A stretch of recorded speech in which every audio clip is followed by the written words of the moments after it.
Saudi अरब के अंदर काम करने वाले गैर मुल्की लोगों की सैलरी, छुट्टी, फ्लाइट टिकट और बोनस के बारे में एक नए कानून का ऐलान किया गया है। तो देखिए, हमारे जितने भी गैर मुल्की भाई सऊदी अरब के अंदर डोमेस्टिक कैटेगरी के अंदर काम करते हैं, उनकी एक और शिकायत यहाँ पर यह होती है कि उनको बोनस नहीं मिलता। तो यहाँ पर Saudi ministry of human resource and social developments की तरफ से आप लोगों के लिए बहुत सारे नए नए कानून का ऐलान किया गया है और कुछ नई गाइडलाइन यहाँ पर जारी की गई है और कुछ नए कानून जो है बनाए गए हैं। अगर मान लीजिए कफील इनको फॉलो नहीं करता है तो उसके ऊपर 20,000 रियाल का जुर्माना लगेगा। तो वीडियो को शुरू से लेकर आखिर तक ज़रूर देखें और इस वीडियो को ज़रूर शेयर भी कीजिएगा अपने दोस्तों के साथ में, ताकि उनको भी इन नए कानून के बारे में पता चल सके।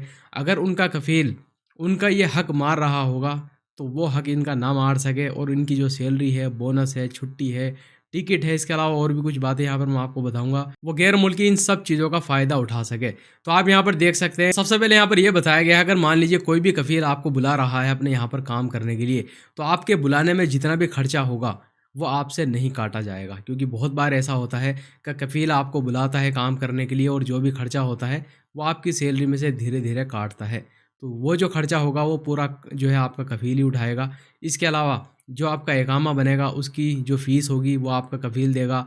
वर्क परमिट जो बनेगा, इसके अलावा अगर आपका नकल कफ़ाला होता है कहीं पर, तो नकल कफ़ाला कराने में भी जो खर्चा आएगा वो भी आपका कफील ही उठाएगा। इसके अलावा यहाँ पर रेस्ट के बारे में बताया गया है कि जो गैर मुल्की काम कर रहा है डोमेस्टिक कैटेगरी के अंदर, चाहे वो खद्दामा है, फैमिली ड्राइवर है, चौकीदार है, तो वो एक दिन में कम से कम पूरे 8 घंटे का रेस्ट उसको मिलना ही चाहिए। इसके अलावा पूरे एक हफ्ते में एक दिन की, पूरे दिन की यानी उसको छुट्टी भी मिलनी चाहिए। तो अक्सर जो लोग डोमेस्टिक कैटेगरी के अंदर काम करते हैं उनकी जो है कोई ड्यूटी टाइम तो होता नहीं है, 24 घंटे उनसे काम जो है लिया जाता है।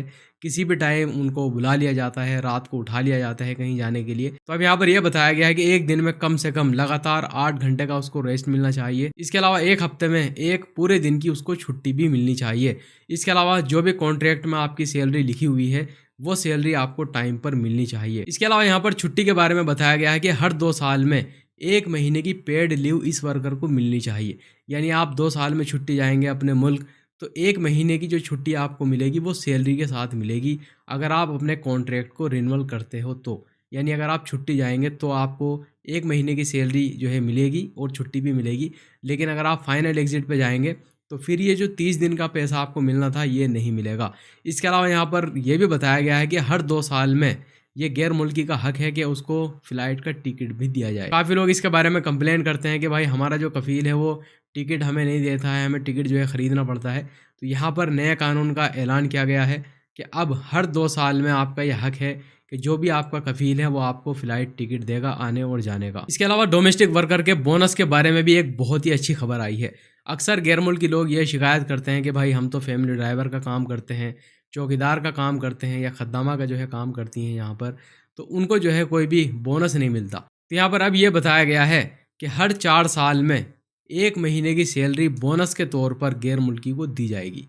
यानी अगर आपको 4 साल हो गए हैं कंटिन्यू काम करते हुए किसी कफील के पास में और आप अपने मुल्क जाएंगे फाइनल एग्जिट पर, तो यहाँ पर जो ये बोनस बना है आपका 1 महीने की सैलरी, ये आपको उस टाइम दे दी जाएगी। लेकिन 4 साल से कम का टाइम हुआ है तो फिर ये बोनस आपको नहीं मिलेगा। तो इसी तरह से आप लोग अपना हिसाब जोड़ सकते हैं। अगर किसी डोमेस्टिक वर्कर को यहाँ पर एक ही कफील के पास में 8 साल गुजर गए हैं तो उसको 2 महीने की सैलरी एक्स्ट्रा दी जाएगी बोनस के तौर पे। इसी के साथ में यहाँ पर सिक लीव के बारे में बताया गया है। अगर खुदा न खास्ता कोई डोमेस्टिक वर्कर सऊदी अरब के अंदर बीमार हो जाता है तो 1 साल में ज़्यादा से ज़्यादा 30 दिन की छुट्टी उसको मिलनी चाहिए। और ये जो 30 दिन की छुट्टी है थोड़ा थोड़ा करके भी गैर मुल्की ले सकता है, या मान लीजिए बीमारी लंबी है, वो लंबे टाइम तक जो है बीमार रहा है, तो ये उसका हक है कि 30 दिन की छुट्टी जो सिक लीव है उसको मिलनी चाहिए। इसके अलावा आखिर में यहाँ पर बताया गया है आपके डॉक्यूमेंट्स के बारे में, जैसे पासपोर्ट है, इकामा है, या इसके अलावा और कोई आपका पर्सनल डॉक्यूमेंट्स है। तो ये जितने भी डॉक्यूमेंट्स हैं कोई भी कफील अपने पास में जमा नहीं कर सकता, इनको नहीं रख सकता। ये सभी डॉक्यूमेंट्स आपके ही पास में होने चाहिए। और देखिए यहाँ पर जितने भी नए कानून का आज ऐलान किया गया है, अगर कोई भी कफील इनको फॉलो नहीं करता है तो उसके ऊपर 20,000 रियाल का जुर्माना लगेगा।